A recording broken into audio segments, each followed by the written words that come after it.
Halo semuanya, sebelumnya kita sudah membahas mengenai klasifikasi virus. Nah, pada video kali ini kita akan lanjut membahas mengenai replikasi virus.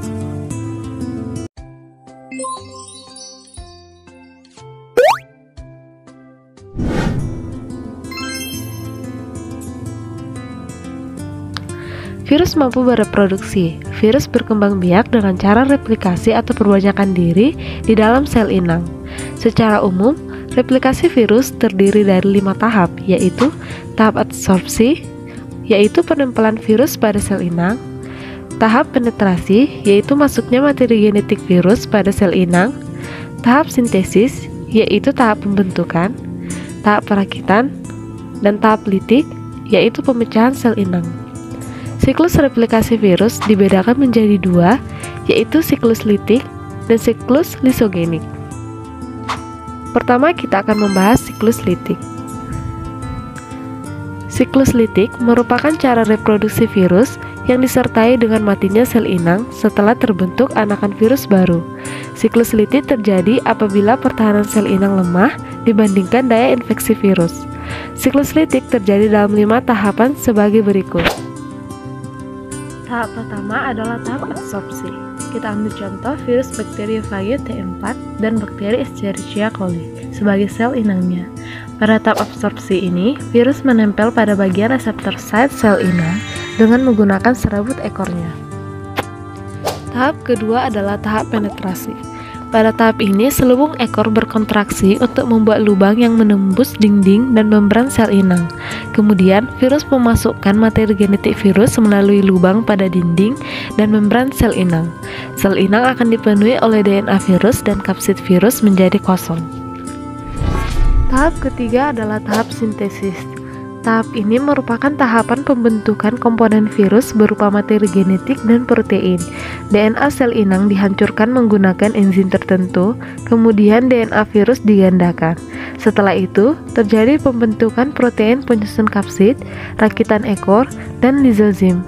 Lizozim ini merupakan enzim yang dibutuhkan pada tahap lisis.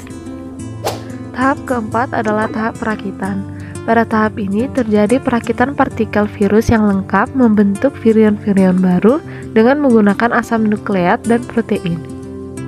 Dan tahap terakhir adalah tahap lisis. Tahap lisis merupakan tahap pemecahan dinding sel inang dengan menggunakan enzim lizozim yang berfungsi merusak dinding sel bakteri. Lizozim pada ekor virus merusak sel inang, di mana sel inang menjadi lemah dan berlubang. Cairan sel di luar sel bakteri masuk ke dalam sel bakteri sehingga sel bakteri menggembung dan pecah.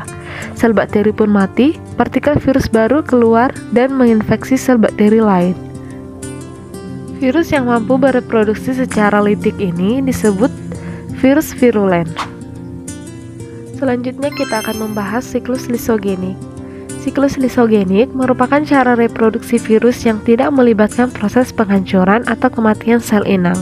Siklus lisogenik terjadi apabila sel inang memiliki pertahanan yang lebih baik dibandingkan dengan daya infeksi virus, sehingga sel inang tidak langsung pecah dan bahkan dapat bereproduksi secara normal atau membelah. Contoh virus dengan siklus ini adalah Vak lambda. Siklus lisogenik terjadi dalam 4 tahapan, yaitu tahapan pertama yaitu adsorpsi, dan tahapan yang kedua adalah penetrasi. Tahapan absorpsi dan penetrasi pada siklus lisogenik sama dengan siklus litik. Tahap ketiga adalah penggabungan atau integrasi. DNA virus yang telah masuk ke dalam sel bakteri digabungkan pada bagian tertentu dari materi genetik sel bakteri sehingga terbentuk profag. Dalam kondisi profag, materi genetik virus dipertahankan domain atau diam serta tidak diterjemahkan sehingga sel inang tidak sadar kalau materi genetiknya telah disisipi materi genetik virus. Tahap keempat adalah tahap multiplikasi sel inang. Pada tahap ini, sel bakteri akan menggandakan materi genetiknya melalui pembelahan sel sehingga materi genetik virus ikut tergandakan. Dengan kata lain, setiap sel anak bakteri terdapat profag. Dalam kondisi tertentu, sel inang yang mengandung profag ini dapat melemah akibat berbagai faktor. Contoh, jika sel terkena sinar UV, maka virus Vak lambda akan terlepas dari materi genetik bakteri dan akan memasuki siklus litik.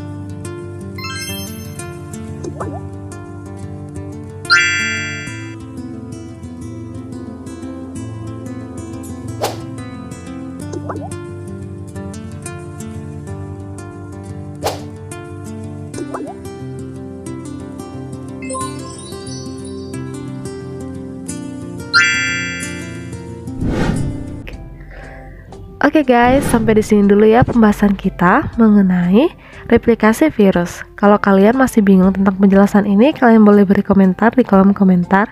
Jangan lupa subscribe channel ini dan like video ini. Terima kasih dan sampai jumpa di video berikutnya.